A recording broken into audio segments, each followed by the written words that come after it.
کبھی کبھی اللہ تعالیٰ ایسے خواہشات میں ہمارا دل لگا دیتا ہے جنہیں ملنا ہمارے نصیب میں نہیں لکھا ہوتا۔ کیوں؟ جب نصیب میں نہیں ہوتا تو دل کیوں ایسے خواہش میں لگاتا ہے؟ کیوں اس چیز کو ہم سے اتنے فاصلے پر رکھ دیتا ہے کہ جتنا اسے پانے کی دعائیں کرتے ہیں وہ اتنی ہی دور لگتی محسوس ہوتی ہے؟ کیونکہ اللہ تعالیٰ تمہیں اس مقام تک لانا چاہتا ہے جہاں صرف اس کے محبوب بندے ہوتے ہیں۔ وہ مقام جہاں تک سب کی رسائی نہیں، وہ مقام جہاں تمہارا صبر، تمہارا توکل، تمہارے آنسو، تمہارے سجدے اور تمہاری عبادتیں تمہیں اس کا پیارا بناتی ہے۔ اور ہر کوئی تو اس کا پیارا نہیں ہوتا نا، اور تب تم اپنے لیے مانگتے مانگتے اس راستے کو چل پڑتے ہو جس کے آخر پر وہ تمہارا منتظر ہوتا ہے۔ اگر تمہارا دل بار بار تم سے اس بات پر لڑتا ہے کہ ابھی ہار نہیں ماننی، ابھی تو اور بھی شدت سے اللہ پر یقین رکھنا ہے، ابھی آسمانوں سے دعاؤں کی قبولیت اترتی دیکھنی ہے، ابھی تو کن فیکن کی خوشبو محسوس کرنی ہے، تو جان لو کہ اللہ کی طرف سے ہمت آ گئی، بہت جلد معجزہ بھی آنے والا ہے۔ جب اللہ کی رضا کے بغیر اس کائنات کا ایک پتا بھی نہیں ہل سکتا تو پھر تمہارے دل کا بار بار اللہ سے رجوع کرنا، اس سے مانگنا بے وجہ نہیں ہے۔ جو ہاتھوں میں اتنی جان ڈال دیتا ہے کہ وہ دعا کے لیے اٹھ سکے، پھر وہ اٹھنے والے ہاتھوں کی لاج بھی رکھ لیتا ہے۔ جو شدت سے مانگا جائے وہ ضرور ملتا ہے۔ اللہ آپ کی تڑپ ضائع نہیں جانے دیتا، وہ دلوں کے حال سے بخوبی واقف ہے، اور اگر نصیب میں بہتر ہوا تو جو تم چاہتے ہو تمہیں وہی ملے گا۔ وہ نصیب لکھنے والی ذات جو دلوں میں خواہش ڈالتی ہے، وہ ان خواہشوں کو نصیب میں بدلنے پر بھی قادر ہے۔ وہ ایسا وقت بہت جلد لائے گا جب آپ اپنی آنکھوں سے اپنے لیے معجزے ہوتے دیکھو گے۔ یہ جو دکھ ہوتے ہیں نا، ضروری ہوتے ہیں، یہ ہمیں اسی در پر لے جاتے ہیں، وہیں رب کے پاس جیسے بچہ چوٹ کھا کر ماں کی طرف بھاگتا ہے نا، بالکل ویسے ہی ہم اللہ کی طرف بھاگتے ہیں اور اسی سے رجوع کرتے ہیں۔ جب ہمیں درد ہوتا ہے، کوئی اور در نہیں ملتا، جب کوئی اور سہارا نہیں رہتا، جب سانسیں تنگ سی ہونے لگتی ہے، جب ہم ٹھکرائے جاتے ہیں، جب ہم رلائے جاتے ہیں، تب ہم اللہ کو پکارتے ہیں، اور وہ رحمان، وہ رحیم بادشاہ ہمیں سمیٹ لیتا ہے اپنی رحمت کے ساتھ۔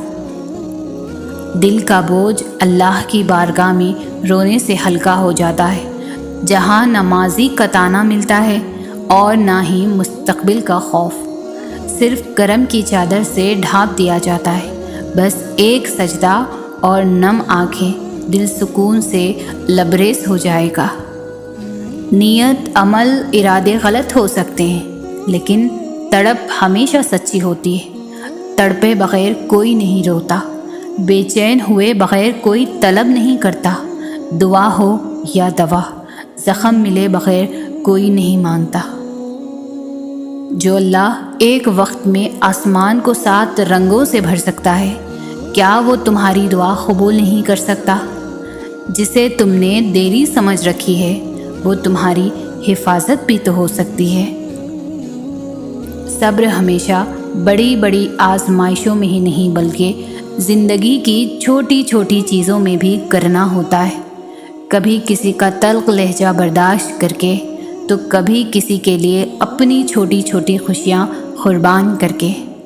اس طرح ہمیں صبر کے کڑوے گھونٹ ہر موڑ پر پینے پڑتے ہیں۔ ہمارے لیے مشکل کام یہ ہے کہ ہم برداشت ہی نہیں کر پاتے۔ ہمیں ان چھوٹے چھوٹے صبر کے نعم البدل کتنا اجر ملنا ہے وہ ہم نہیں سوچ سکتے۔ بالکل ہم جانتے ہیں کسی کے کڑوے الفاظ برداشت کرنا بے حد مشکل ہے، لیکن ہمیں اپنے رب کے لیے صبر کرنا سیکھنا چاہیے، صبر کا دامن تھامے رکھنا چاہیے۔ بے شک وہ ہمارے ہر آنسو، ہر تکلیف، ہر پریشانی، ہر صبر سے واقف ہے، اور بے شک اللہ صبر کرنے والوں کے ساتھ ہے۔ اللہ کے فیصلوں پر بھروسہ کرنا سیکھو۔ کچھ پریشان کر رہا ہے، اداس ہو، فیصلہ نہیں کر پا رہے ہو تو ایک بار اللہ سے بول کر دیکھیے، اسے بتاؤ، اس کے ساتھ مشورہ کرو، اس سے دعا مانگو۔ پھر دل سے یہ خوف نکال دو کہ کیا ہوگا کیا نہیں، جو بھی ہوگا بہترین ہوگا، اسے ہی توکل کہتے ہیں۔ جب توکل اتنا مضبوط ہو جائے تب ہی معجزے ہوا کرتے ہیں۔ بس تمہیں اپنے معجزے کا انتظار کرنا ہے توکل سے۔ اکثر ہم بھول جاتے ہیں اللہ کو، اس سے باتیں کرنا بھول جاتے ہیں، نماز چھوڑ دیتے ہیں، بھول جاتے ہیں کہ وہ ہمیں دیکھ رہا ہے اور گناہ کر بیٹھتے ہیں۔ بھول جاتے ہیں کہ اس کی محبت کے بنا انسان محض ایک وجود ہے، زندگی کے بغیر وجود، جس میں اللہ کی محبت نہیں۔ ہم بھول جاتے ہیں اس کی رحمت کی چادر کو، مگر وہ نہیں بھولتا۔ کہیں بھی، کسی بھی جگہ، کسی بھی حال میں، ہر لمحہ وہ ہمیں نہیں بھولتا۔ اس کو ہمارے گناہوں سے بھی فرق نہیں پڑتا۔ اگر ایک بار تم اس کی جانب لوٹ جاؤ تو آسمان کی اونچائی جتنے گناہ بھی لے کر اس کے پاس جاؤ نا، تو وہ بس آنسوؤں کے ایک قطرے سے معاف کر دیتا ہے، سب بھلا دیتا ہے، مگر محبت کرنا نہیں چھوڑتا۔ ایسی محبت کرتا ہے وہ ہم سے۔ کبھی اللہ سے محبت کا اظہار کیا ہے؟ کبھی اللہ تعالیٰ کو بولا ہے کہ یا اللہ مجھے آپ سے بہت محبت ہے؟ کبھی اللہ تعالیٰ کو بولا ہے کہ آج میں نے آپ کو بہت یاد کیا؟ ہم لوگوں کے پیچھے تو بہت بھاگتے ہیں نا، لوگوں کو تو اکثر یہ سب کہتے رہتے ہیں، مگر اللہ کو نہیں کہتے، کہتے بھی ہیں تو بہت کم، کبھی کبھار۔ ہم اپنے آپ میں اتنا گم ہو جاتے ہیں کہ اللہ ہمیں بھول جاتا ہے۔ شاید اس لیے اقبال نے کہا ہے کہ نماز بھی پڑھتے ہیں تو پھر سے گناہ کرنے کے لیے، اور اللہ تعالیٰ انتظار میں ہوتا ہے کہ کب ہم اسے یاد کرتے ہیں، کب اسے ویسے پکارتے ہیں جیسے پکارے جانے کا حق ہے۔ جب ہم اللہ کو اس حد تک یاد کریں گے تو معجزے کیسے نہیں ہوں گے۔ جب تم اللہ کو جاننے کی اسے ڈھونڈنے کی تمنا کرتے ہو نا، تو اللہ تمہارا دل سکون ڈھونڈنے میں لگا دیتا ہے۔ انسان کا کام صرف سوچنا ہے کہ ایسا کر لیں گے اور ویسا کر لیں گے، اور جب زندگی ہماری امیدوں کے مطابق نہیں چلتی تو ہم پریشان ہو جاتے ہیں۔ لیکن نصیب اور مقدر کا پتہ تو صرف اللہ ہی کو ہے نا۔ آگے کیا ہوگا، کیسے ہوگا، سب اللہ کو پتہ ہے۔ ہمارے تو صرف اندازے ہوتے ہیں زندگی کو لے کر، پتہ تو کسی کو بھی کچھ بھی نہیں۔ تو کل کو لے کر پریشان کیوں ہو؟ کیوں یہ سوچ سوچ کر فکر مند ہو کہ اگر ایسا نہ ہوا تو کیا ہوگا؟ جہاں چیزیں انسان کے بس سے باہر ہونے لگے، وہیں پر دعاؤں کا بس چلنے لگتا ہے۔ تمہاری مانگی ڈھیر ساری دعائیں اللہ کے پاس جا کر تمہارے خوبصورت نصیب کی سفارش کرتی ہے، کیونکہ دعائیں ہی تو مقدر کو خوبصورت بناتی ہے۔ اللہ ٹوٹی ہوئی چیزوں کو بڑی خوبصورتی سے استعمال کرتا ہے۔ ٹوٹے ہوئے بادل بارش برساتے ہیں، ٹوٹی ہوئی مٹی کھیتوں کے ساتھ قائم ہوتی ہے، ٹوٹے ہوئے فصل کی پیداوار کے بیج نے پودوں کو زندگی دیتے ہیں۔ لہٰذا جب آپ کو لگتا ہے آپ ٹوٹ چکے ہیں تو یقین کریں کہ اللہ آپ کو کسی بڑی چیز کے لیے استعمال کرنے کا ارادہ رکھتا ہے۔ اللہ کے تم پر احسانات کتنے ہیں کہ جن کا نہ کوئی شمار ہے اور نہ کوئی گنتی۔ بھول تو تم اس کو جاتے ہو، وہ تمہیں کبھی بھی نہیں بھولتا۔ یہی تو نشانیاں ہیں اس کی کہ شام میں جب فرشتے تمہارا نام اعمال اس رب کے پاس لے کر جاتے ہیں، صبح میں وہی رب تمہارے نام کا رزق تم تک پہنچا دیتا ہے۔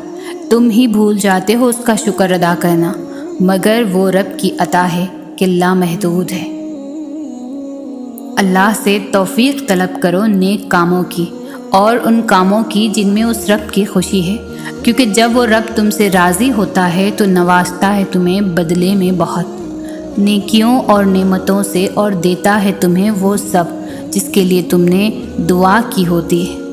اور جب تم ایک ایک قدم اس کی راہ میں آگے بڑھتے ہو، وہی ایک ایک قدم تمہارا فلاح کی طرف بڑھتا ہے۔ اور آئیں جب لمحے کٹھن مشکلوں کے، اے اللہ میں راضی کر تو راضی کہہ کر ان کو آسان بنا لو۔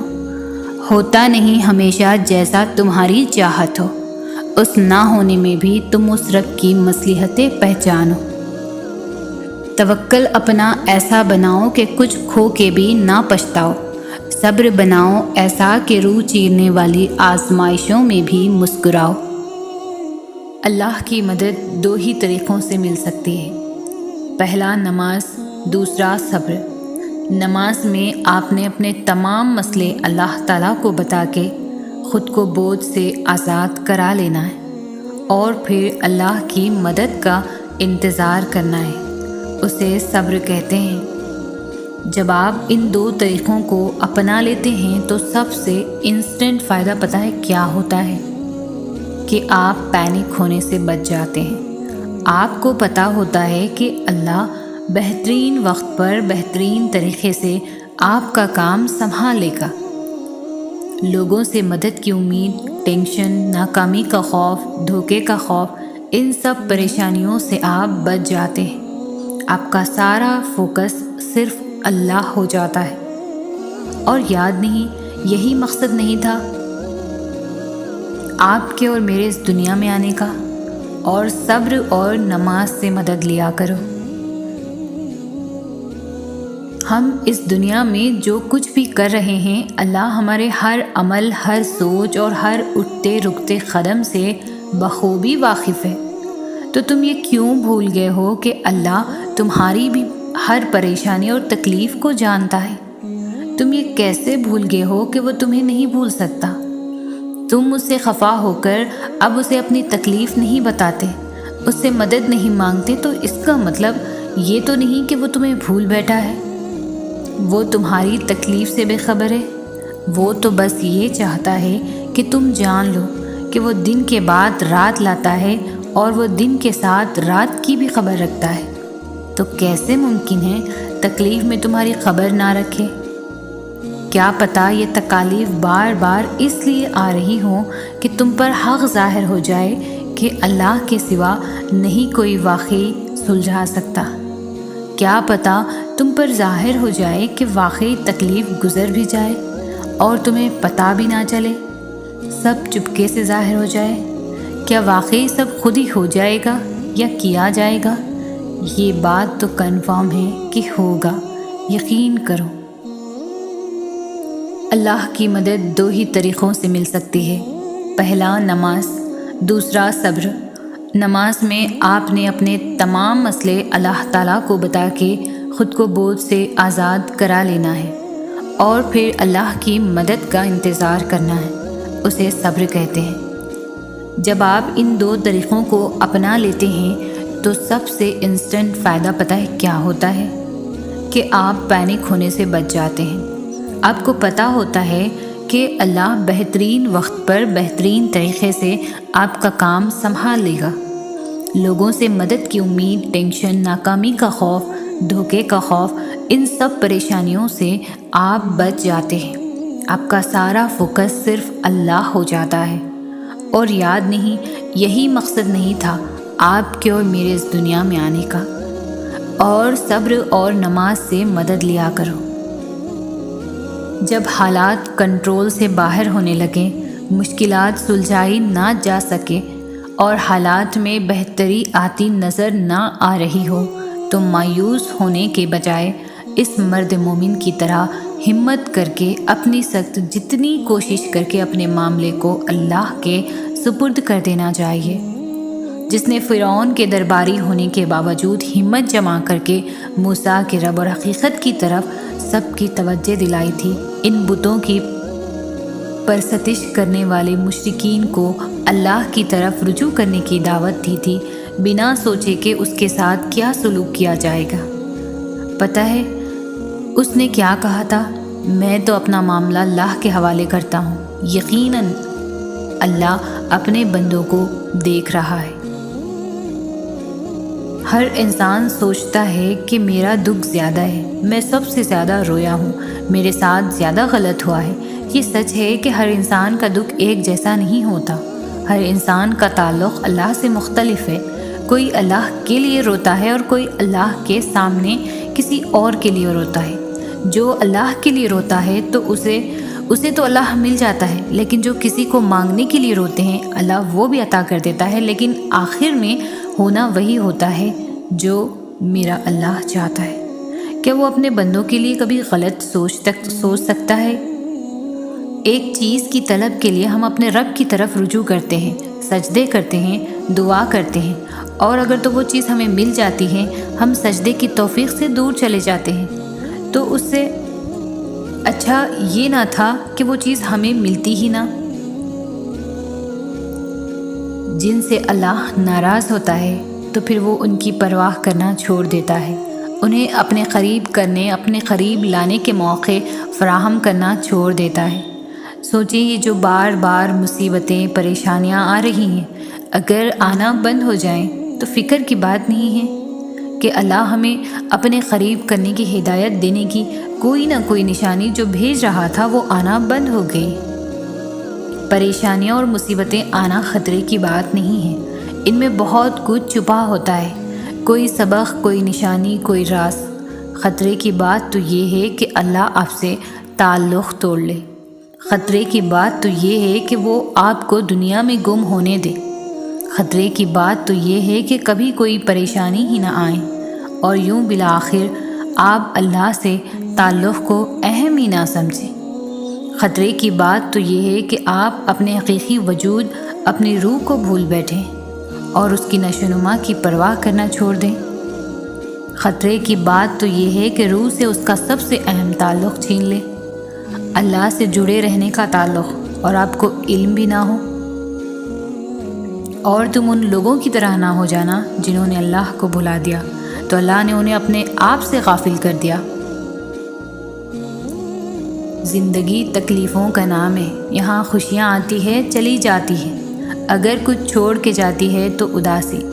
یقیناً تم بھی اداس ہو، پریشان ہو یا تکلیف میں گھرے ہوئے ہو، لیکن پتہ ہے ایک بات جو پتھر پر لکیر ہے، جسے لکھ کے اللہ نے تمہیں تھما دیا ہے، جسے کوئی مٹا نہیں سکتا، جو بات کبھی بدلی نہیں جا سکتی، وہ یہ کہ آنے والا وقت ہمیشہ تمہارے لیے پہلے سے بہتر ہوگا۔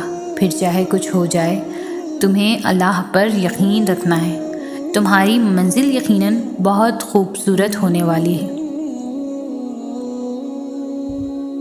آپ کس قدر پریشانیوں اور رنج و آزمائشوں سے گزر رہے ہیں، انہیں نہ کوئی سمجھ سکتا ہے، نہ کوئی آپ کے لیے محسوس کر سکتا ہے، نہ کوئی آپ کی تکلیف میں واقعتاً آپ کا ساتھ دے سکتا ہے۔ یہ دنیا انسانوں سے بھری ہے، یہاں سب اپنے اپنے مسائل میں گھرے ہوئے ہیں، نہ آپ ان کی تکلیف سمجھ سکتے ہیں نہ وہ آپ کی۔ غم آتے ہیں، تکالیف آنی ہیں، لیکن ان کا مقصد واقعتاً تب پورا ہوگا جب آپ اپنی توجہ اللہ کی طرف مرکوز کر کے اسی کو اپنا مسیحا سمجھیں گے، اسی سے فریاد کریں گے، اسی سے مدد کی امید رکھیں گے۔ تب آپ جانیں گے کہ حضرت یعقوب علیہ السلام نے یہ کیوں کہا تھا، میں اپنی پریشانیوں اور اپنے غم کی فریاد اللہ ہی سے کرتا ہوں۔ زندگی میں دکھ جس شدت کا بھی ہو، اللہ نے آپ کو آپ کے حصے کا سکھ بھی ضرور دینا ہے۔ آپ کا حساب کتاب شاید غلط ہو جائے، لیکن اس کے پاس سارا حساب کتاب بالکل اپنی اصلی حالت میں موجود ہے۔ وہ اگر دکھ سے گزار رہا ہے تو سکھ بھی اس کے درد سے ہی ملے گا۔ زرد پتے جہاں سے اترتے ہیں، سبز پتے وہیں سے نکلیں گے۔ دیر ہو رہی ہے تو ضرور کچھ بہترین ملنے والا ہے، اگر کر رہے ہو صبر تو ضرور اس کا اجر ملنے والا ہے۔ ہو کر مایوس تم اگر پھر سے جینے میں آئے ہو تو ضرور وہ تمہیں اس کا سہارا ملنے والا ہے۔ یقین رکھو اس پر، تو یقیناً وہ تمہارا دل خوش کرنے والا ہے۔ وہ چاہتا ہے کہ تم ہمت رکھو، تمہیں تمہارے درد کا در ملنے والا ہے۔ اگر مانگا ہے تم نے ایک خطرہ تو یقیناً تمہیں پورا سمندر ملنے والا ہے۔ چل رہے ہو بنا منزل کے، جس راستے میں تم سکون رکھو تمہیں اس کی رحمتوں کا اشارہ ملنے والا ہے۔ جب تم غم سے پریشان ہوتی ہو، جب تم اللہ سے دعائیں کر کے آنسو بہاتی ہو، جب تمہیں لگ رہا ہوتا ہے کہ سب ختم ہو گیا، جب تمہیں لگ رہا ہوتا ہے کہ تمہاری دعاؤں کو سنا نہیں گیا، جب تمہیں لگ رہا ہوتا ہے کہ اب جواب نہیں آئے گا، تب اللہ تعالیٰ تمہیں دیکھ رہے ہوتے ہیں، تمہاری دعاؤں کو سن رہے ہوتے ہیں۔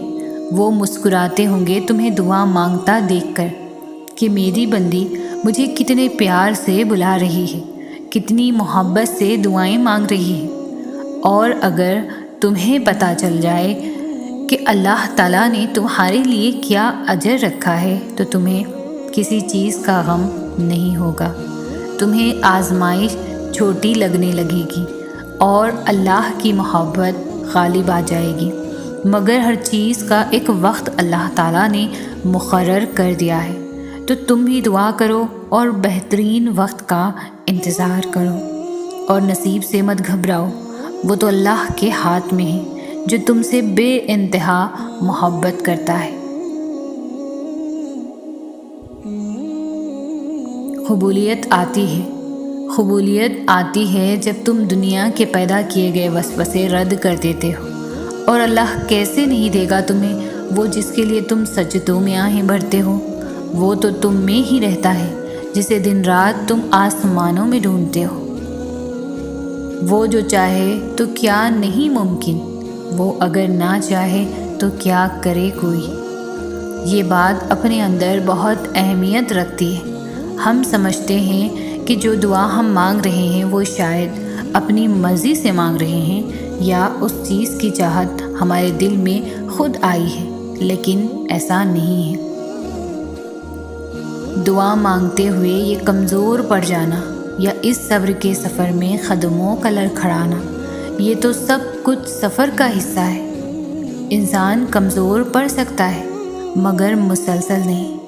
اگر تم سفر کرتے ہوئے گر گئے ہو تو دوبارہ اٹھنا، پھر شروع کرنا، دوبارہ گرو تو پھر سے اٹھنا، ہار نہیں ماننی، پیچھے مڑ کے نہیں دیکھنا، ٹھان لو کہ اپنی منزل تک پہنچ کر ہی رہنا ہے۔ اللہ پر توکل رکھ کر سفر جاری رکھو جب تک کہ کن تک نہیں پہنچ جاتے۔ زندگی میں بہت سے ایسے موقع آئیں گے جہاں تمہیں وہ حالات سمجھ نہیں آ رہے ہوں گے، مگر تم اللہ پر توکل رکھنا اور دعا جاری رکھنا۔ کبھی کبھی جب تمام دروازے بند نظر آتے ہیں، وہیں سے ہی قبولیت کے دروازے بھی کھلنے ہوتے ہیں جن کا تم نے تصور بھی نہیں کیا ہوتا۔ لوگ نہ تو آپ کا مسئلہ ہے اور نہ ہی آپ کی دعاؤں کا، کیونکہ اللہ نے آپ کو دینے کے لیے لوگوں کی رائے نہیں مانگنی۔ لوگ کچھ بھی نہیں ہیں، یہ معاملہ صرف اللہ کا اور آپ کا ہے۔ جیسے اللہ نے آپ کے معاملے میں لوگوں سے مشورہ نہیں لیا، ویسے ہی آپ نے بھی اللہ کے معاملے میں کسی سے بھی مشورہ نہیں لینا۔ آپ نے دعا کرنی ہے، آپ کریں۔ آپ نے ایک ہی دعا بار بار کرنی ہے، آپ بار بار کریں۔ آپ اللہ سے تب تک مانگے جب تک آپ کو سکون نہیں مل جاتا۔ سب کو بھول جائیں، کیونکہ اجر تو اللہ نے ہی آخر میں دینا ہے نا۔ تو یہ نہیں سوچنا کہ لوگ جو مانگنے سے روک رہے ہیں وہ اگر نہ ملا تو آپ کو شرمندگی اٹھانی پڑے گی۔ اللہ سے مانگنے والے کبھی بھی شرمندہ نہیں ہوتے، کیونکہ اللہ کی طرف سے بھیجی گئی ہار میں بھی جیت ہوتی ہے۔ نہ مانگ کر پچھتانے سے بہتر ہے کہ آپ ایک بار اپنی پوری کوشش کریں۔ کب کیا ہو جائے کوئی نہیں جانتا۔ جتنا مرضی تو ساری اللہ کی ہے، اور اللہ جسے چاہتا ہے فتح دے دیتا ہے۔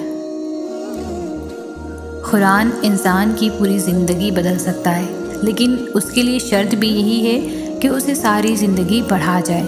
سالوں بعد، ہفتوں بعد یا پھر مہینوں بعد ایک دن پڑھ لینے سے زندگی اچانک سے نہیں بدل سکتی۔ آپ کو اسے روز پڑھنا ہوگا، جیسے جب آپ کسی تھراپسٹ کے پاس تھراپی کے لیے جاتے ہیں تو صرف ایک سیشن سے آپ کو اتنی تسکین نہیں ملتی، اس لیے آپ تب تک سیشنز لیتے رہتے ہیں جب تک آپ کو سارے جوابات نہیں مل جاتے۔ جب ایک انسان آپ کو مطمئن کر سکتا ہے تو پھر سوچیں اللہ کیا کچھ کر سکتا ہے۔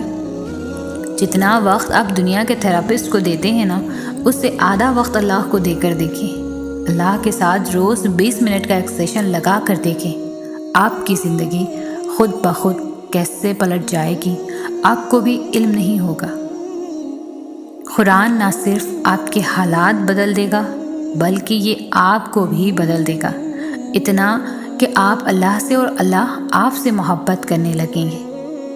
آپ ایک ایک آیت کر کے قرآن کو پڑھتے جائیں، اللہ ایک ایک کر کے آپ کے لیے اپنی مدد کے دروازے کھولتا جائے گا۔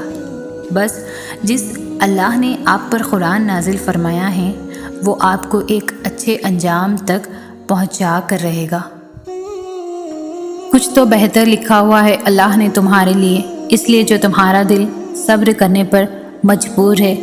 کوئی تو بات ہے جو تمہارا دل اتنے آنسو بہانے کے بعد بھی مطمئن ہو جاتا ہے۔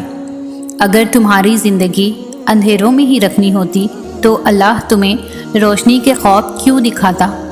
تم مانگو اس سے، وہ تمہاری پکار سننا چاہتا ہے۔ اللہ بے خبر نہیں تم سے، اس کا تو تمہارے دل میں بسیرا ہے۔ تمہارا کام صرف دعا کرنا ہے، وسیلے اللہ خود بناتا ہے۔ ہو سکتا ہے اس آزمائش کے ذریعے اللہ تمہیں اس چیز کے لیے تیار کر رہا ہو جو تم مانگ رہے ہو، جس کی بھیک اللہ سے تم کئی بار مانگ چکے ہو۔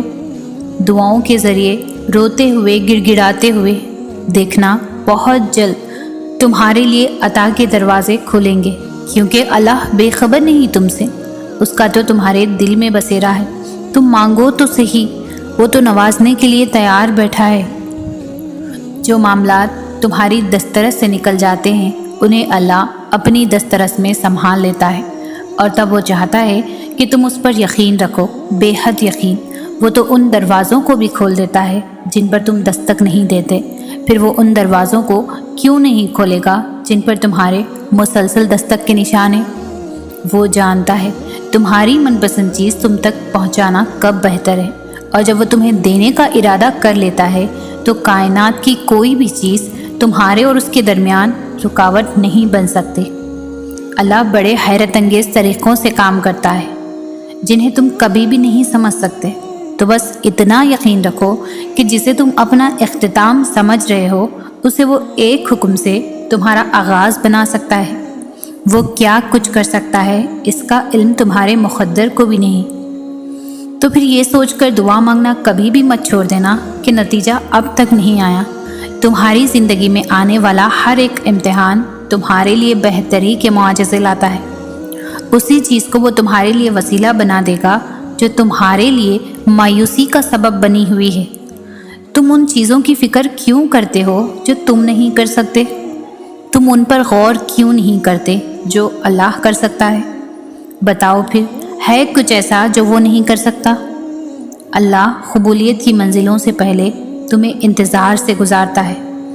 وہ آزمائش انہی کو دیتا ہے جس کو انعام کے لیے چن لیتا ہے۔ مانگنے کی شدت قبولیت کی سب سے بڑی دلیل ہے۔ تمہاری مسلسل دعائیں تمہارا مقدر مکمل بدل دیتی ہے۔ جو باتیں تمہاری دعائیں بھی منوا نہیں پاتی وہ تہجد اسے منوا لیتی ہے۔ جس پکار کو وہ خود تمہارے منہ سے سننا چاہتا ہے وہ اسے پھر رد کیسے کر سکتا ہے؟ جب اللہ کو تمہارے مانگنے کا انداز پسند آ جاتا ہے تو وہ دینے میں ذرا سی تاخیر کر دیتا ہے تاکہ تمہاری آواز اسے بار بار سنائی دیتی رہے۔ وہ اگر تمہاری دعائیں نہیں بدل رہا تو جان لو کہ اس نے اب قبولیت کا ارادہ کر لیا ہے، اور اللہ تب تک تم تک معجزے لائے گا جب تک تم سب ختم ہو جانے کے بعد بھی دعا کرتے ہو، اس یقین کے ساتھ کہ اللہ کی دسترس سے باہر تو کچھ بھی نہیں۔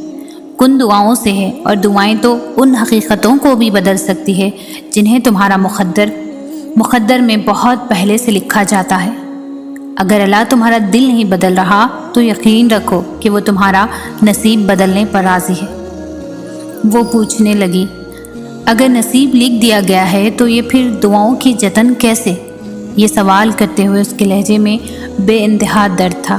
کچھ چیزیں آزمائش ہوتی ہے، میں نے اس کا ہاتھ تھامتے ہوئے کہا، اس لیے اللہ ان کا خانہ نصیب میں خالی ہاتھ چھوڑ دیتا ہے، کیونکہ اس کو علم ہوتا ہے کہ میرا ایک بندہ ایسا ہے جس کو مجھ تک آنا تو ہے مگر ڈھیر ساری ٹھوکروں کے بعد، اس لیے وہ ان چیزوں کو تمہارے لیے نصیب میں نہیں رکھتا، وہ انہیں دعاؤں میں چھپا دیتا ہے کہ ان چیزوں کی کھوج کے بہانے نکلو گے تو اسے بھی تلاش کر لو گے، آزمائش کا حق بھی ادا ہو جائے گا اور تمہیں تمہارا انعام بھی مل جائے گا۔ غم تو اللہ تک پہنچنے کا واحد اور آخری دروازہ ہے، اور اگر وہ تمہیں غم کے قابل سمجھ لیتا ہے تو جان لو اس نے تمہیں اپنے قابل بنانے کا فیصلہ کر لیا ہے۔ اس کی محبت کے قابل بن جانے سے بہتر تو کچھ بھی نہیں۔ جب تم درد کی حالت میں اللہ کو پکارتے ہو تو تمہاری آواز ان 7 آسمانوں میں تب تک گونجتی رہتی ہے جب تک کن نہیں فرما دیا جاتا۔ اللہ تو فرماتا ہے تم مجھے پکارو، میں تمہاری پکار کا جواب دوں گا، اور پھر وہ یہ بھی فرماتا ہے یقیناً اللہ کبھی بھی اپنا وعدہ نہیں توڑتا، اور وہ تمہارے مقدر کو بدلنے کی گنجائش تب تک رکھتا ہے جب تک تمہاری دعائیں اس کی چوکھٹ پر بے بسی سے کھڑی رہتی ہیں۔ تم دعا کرتے ہوئے معجزوں پر یقین رکھو، پھر دیکھو دعا ختم ہوتے ہی معجزہ ہو جائے گا۔ تو پھر یہ مت سوچو کہ جو مانگ رہے ہو اسے حاصل کیسے کرو گے، کیونکہ اس کا انتظام تمہارا رب تمہارے سوچنے سے بہت پہلے کر چکا ہے۔ جو تمہیں بے چینی میں مبتلا کرتا ہے وہی تمہارے لیے اس بے چینی سے تسکین بھی نکالتا ہے، اور پھر وہاں سے راستے بناتا ہے جہاں سے تمہیں امید بھی نہیں ہوتی۔ اگر تم چاہتے ہو کہ تمہاری دعاؤں پر راضی ہو جاؤ تو پہلے تم اس کے فیصلوں پر راضی ہو جاؤ، اس کے مقرر کردہ وقت کا انتظار کرو، پھر بھلے یہ تمہارا وجود کرچی کرچی ہی کیوں نہ ہو جائے، وہ تمہیں پھر سے یوں سمیٹ دے گا جیسے تم کبھی بکھرے ہی نہ ہو۔ مگر خود کو سمیٹنے کے لیے یقین لازم ہوتا ہے، اور جب تم یقین رکھتے ہو تو اللہ تمہیں یوں سنبھال لیتا ہے کہ پھر تمہیں گرنے کا خوف کبھی تنگ نہیں کرتا۔ وہ الجبار ہے، ہر ٹوٹی ہوئی چیز کو پھر سے جوڑ سکتا ہے، جس کا جڑنا تمہاری نظر میں ناممکن ہے۔ ٹوٹے ہوئے دلوں کا ٹھکانہ اللہ کے سوا اور ہے ہی کہاں، بس وہی ہے جو انہیں جوڑتا ہے اور ان زخموں کی مرہم بنتا ہے۔ اگر درد رات بھر بھی سونے نہیں دیتا تو جان لو کہ وہ منتظر ہے تمہارا، اور اگر اللہ تمہارے مقدر کا فیصلہ تمہارے ہاتھ میں بھی تھما دے تب بھی تم اپنے لیے وہ نہیں سوچ سکتے جو اللہ نے تمہارے لیے سوچ رکھا ہے۔ تو پھر صبر کرو، کیونکہ جب اللہ تمہیں کنارے پر لا کر کھڑا کر دیتا ہے تب وہ یا تو تمہیں تھام لیتا ہے یا اڑنا سکھا دیتا ہے۔ وہ تمہیں تمہاری من پسند چیز کو کھو دینے کے خوف سے گزار کر اپنا آپ یاد کرواتا ہے۔ یہ اسی کے فیصلے ہیں کہ وہ تمہیں کب اور کیا دیتا ہے، تو پھر یہ کیوں ملا اور وہ کیوں نہیں ملا یہ سوچنا تمہارا کام نہیں ہے۔ تمہارا کام بس دعا کرنا ہے اور یقین رکھنا ہے، کیونکہ تم خود اپنے لیے اچھے یا برے کا انتخاب نہیں کر سکتے، تم خود ہی خود کے ساتھ ناانصافی کرتے ہو۔ اللہ تمہارے ساتھ کبھی بھی ناانصافی نہیں کرتا۔ دعائیں مانگتے رہا کرو، کیا پتہ تمہاری من پسند چیز میں ہی اللہ کی رضا ہو۔ تہجد میں بہائے گئے تمہارے آنسو معجزوں کی نشانی ہے۔ ہمیشہ بولنا نہیں پڑتا، تمہارے آنسو بھی اللہ سے باتیں کرتے ہیں۔ تمہاری مانگی جانے والی کچھ دعاؤں کو وہ اپنے پاس رکھ لیتا ہے تاکہ بہترین وقت میں تمہیں عطا کر سکے۔ اگر اللہ تمہیں تمہارا نصیب خود لکھنے کا اختیار دیتا تب بھی تم اپنا نصیب اتنا بہتر نہ لکھ سکتے جتنا اس نے لکھا ہے۔ اللہ پر چھوڑ دو سب اور پھر دیکھو تقدیریں کیسے سنورتی ہے۔ وہ فرماتا ہے خود کو اکیلا ہرگز نہ سمجھو، تم جہاں کہیں بھی ہو میں وہاں ہوں۔ جب تم اس پر توکل رکھتے ہو تو وہ بھی کبھی اس توکل کا مان نہیں توڑتا۔